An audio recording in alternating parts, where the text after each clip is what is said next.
Hi-ho, Tudor-minded people. It's Philadelphia Carrie for Tudor Time Machine. The word I share with you this week is bethought.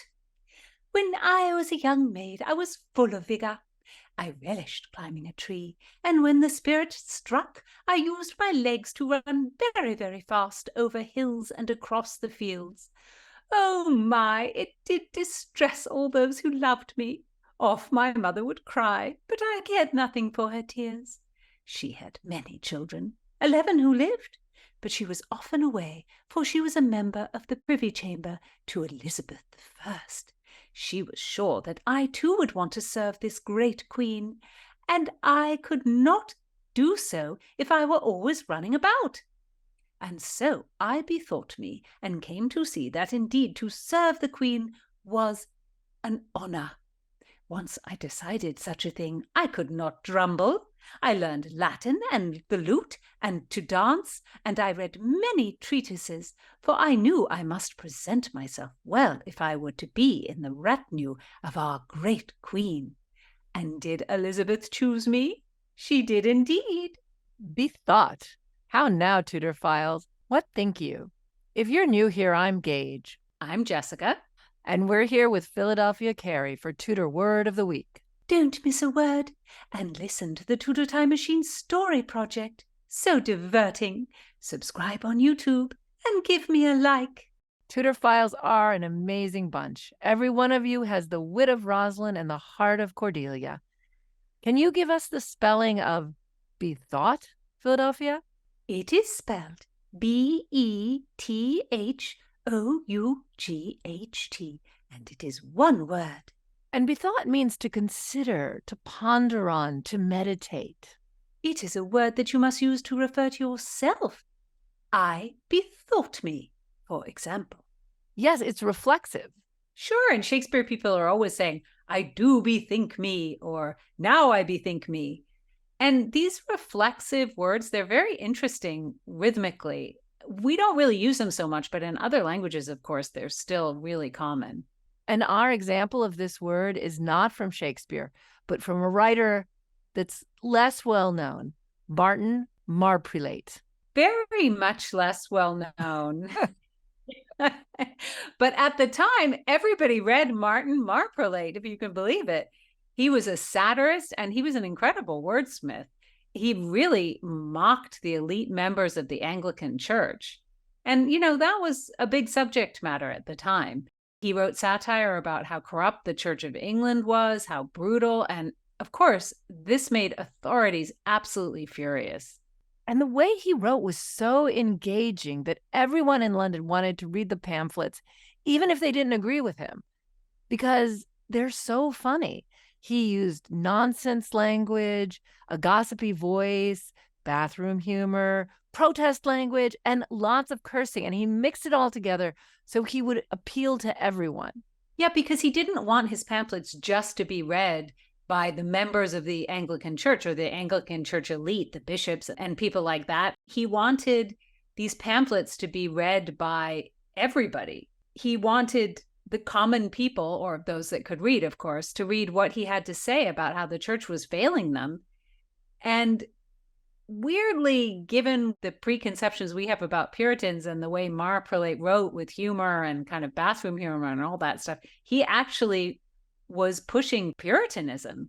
He was, because I think he thought it was more of the people. You were more in charge of your own religion. Puritans were against so much of this sort of fun, or what we think of as Puritanism was against this sort of fun and gossip and language and cursing. It just seems like a funny way to push that. But there you go. That's what it was. His first big pamphlet was called The Epistle, and it appeared at London Station. Catchy. Yes. And it was a rebuttal to a book called A Defense of the Government Established in the Church of England for Ecclesiastical Matters. That is not catchy. It's not a very funny title. It's not a very readable book. It's not relatable. It doesn't bring people in. Hold your tongue, my dear Gage. This fellow caused much uproar and was a wild dissembler. I'll have none of him. And ladies, you must use your noddles. What is this fellow's Name? His name is Marprelate. And what, pray, is a prelate? In the Christian church, it's someone who's very high-ranking. I think it's like a bishop or something like that. Oh, I get it. It's Mar plus prelate. Okay, so his name Marprelate is a kind of joke, meaning ruin the bishop. Of course, it wasn't his real name. It was a pen name. It was not allowed to write that sort of criticism of the church. The authorities tried to find him and arrest him, but he stayed in the shadows and used his pen name. So you think he was wrong to do that, Philadelphia? I think he was cowardly. What he wrote was illegal. John Whitgift was Archbishop of Canterbury, and he insisted Marprelate must be silenced. And I would not brabble with an archbishop. Well, the bishop did try to counter Marprelate's ideas with other ideas. Yes, the bishop would write these long, extremely technical, sort of biblical point-by-point replies to Marprelate's criticism. And he would order his priests to do that too. But the way they approached it was so boring that no one really read these replies. But at least they had the self-awareness to realize it. And so then they decided they would hire playwrights. We are boring. We need to bring in the A-team.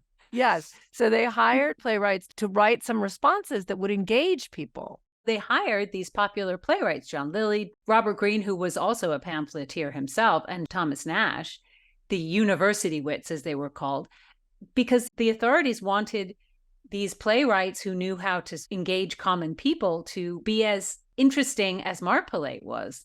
But the issue was that they didn't take the time to teach them what the church's position was. So they mainly just insulted Martin Marprelate. Elizabethan writers love a good insult. So it was completely ineffective. And Philadelphia, what did Queen Elizabeth do? The Queen also thought Marprelate dangerous and should be censored. Yet our wise Queen thought it best if all the nastiness did not fall on her head, but fell instead on the bishop. She chose not to have civil authorities support the bishop, and so the bishop had to send his own secretary to find the printing press. She was so wise. That explains why it took 2 years to find the printing press and the publisher. Yeah, because you imagine good old Walsingham could have found it in about 10 minutes. But the Queen didn't like to get involved in these things with popular people. She wanted to be popular. She saw that as her strength, as her way of survival. So she kind of let other people be the bad guy in these situations. But the punishment for printing pamphlets against the church, it was incredibly serious. Did the printer turn in Martin Marprelate to save his own skin? Is that how they found him? They never found Marprelate's true identity, yet they did find the publisher, one John Penry, and he was hung on the 29th of May, 1593. Oh, that's terrible. It took 2 years, but the church did stop him. Yet we cannot deny Martin Marprelate did have a way with words. Yes, tell us how he used Bethought in our word of the week. He wrote in defense of himself. I saw the cause of Christ's government and of the bishop's anti-Christian dealing to be hidden. The most part of men could not be gotten to read anything written in the defense of the one and against the other. I bethought me therefore of a way whereby men might be drawn to do both, perceiving the humours of men in these times, especially of those that are in any place, to be given to mirth. I took that course. I actually think it's generally better to take the course of mirth. We still do that, right? Look at all these late night hosts who do these topical monologues and make fun of everything. And people digest their news in that way. It's more fun. And throughout history, and even in our own time, the jester can say things that no one else can. Then as now. Oh, my Tudorphiles, I once bethought myself a person who understood man's nature. Now I know it is not so. It is a tangled web. Oh, my. Give heed, Tudorphiles. Bring some 16th century sauce to your vocabulary with Bethought. Listen in next time. Don't miss a word. Subscribe on YouTube and give me a like.